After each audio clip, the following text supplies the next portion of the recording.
అండి ఈరోజు కోవూరులోని వడ్డిపాలెంలో ఇంటింటి ప్రచారం నిర్వహిస్తున్నాము. ఇప్పుడు జరగబోయే ఎన్నికల్లో ఫ్యాన్ గుర్తు మీద ఓటేసి ఎమ్మెల్యేగా నాన్నగారిని, ఎంపీగా విజయసాయిరెడ్డి గారిని మంచి మెజార్టీతో గెలిపించాలని ప్రతి ఇంటికి వెళ్ళి కూడా ప్రార్థిస్తున్నాము. అలాగే ఇప్పుడు మీరు ఒకటి గమనించుకోవాలి, మన మేనిఫెస్టో ఏదైతే ఉందో పోయినసారి కంటే బాగా కూడా ఇచ్చున్నారు. ఈసారి పోయినసారి నెరవేర్చాము ఇచ్చిన హామీలన్నీ కూడా ఈసారి కూడా తప్పకుండా నెరవేరుస్తాము.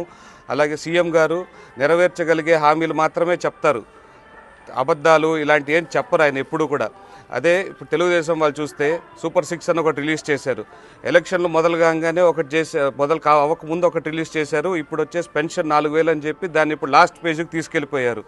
దాని మీద మోడీ గారి ఫోటో కూడా లేదు. బీజేపీ వాళ్ళు అయితే దాన్ని ముట్టుకోలేదు ఆ మేనిఫెస్టోని. దాని అర్థం ఏంది, వాళ్ళు అసలు నమ్మట్లేదు ఆ మేనిఫెస్టోని, వాళ్ళు సమర్థించట్లేదు.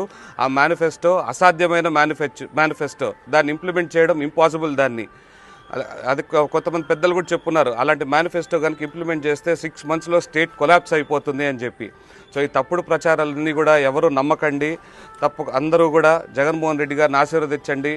మళ్ళీ సంక్షేమము అభివృద్ధి రెండూ కూడా చాలా బాగా చేసుకుందాం మన రాష్ట్రంలో. అందరూ తప్పకుండా సాయం చేయాలి.